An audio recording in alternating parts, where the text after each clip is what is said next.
ప్రఖ్యాత నటీమణి దర్శకురాలు విజయ నిర్మల తనయుడే నరేష్.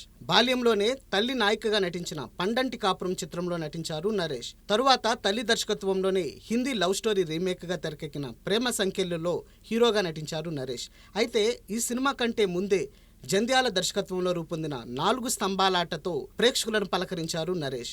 ఈ సినిమా మంచి విజయం సాధించడంతో నరేష్ కు హీరోగా పలు అవకాశాలు లభించాయి. శ్రీవారికి ప్రేమలేఖ, జంబలకిడి పంబ, చిత్రం బలారే విచిత్రం వంటి చిత్రాలతో నరేష్ భలేగా అలరించారు.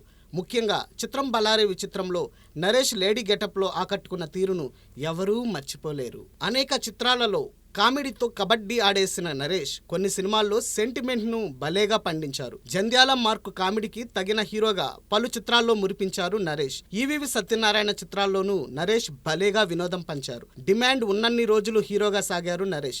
తరువాత తన పేరులో విజయకృష్ణను జోడించుకుని నరేష్ విజయకృష్ణగా సాగారు. తరువాత క్యారెక్టర్ రోల్స్ లో తనదైన బాణీ పలికిస్తూ పయనిస్తున్నారు. నటి పవిత్ర లోకేష్ ను 4వ వివాహం చేసుకున్న నరేష్ ఇప్పటికీ తన దరికి చేరిన పాత్రలకు న్యాయం చేయాలని తప్పిస్తున్నారు. నవతరం నటీనటులకు తండ్రిగా, మామగా నటిస్తూ బిజీగానే సాగుతున్నారు నరేష్.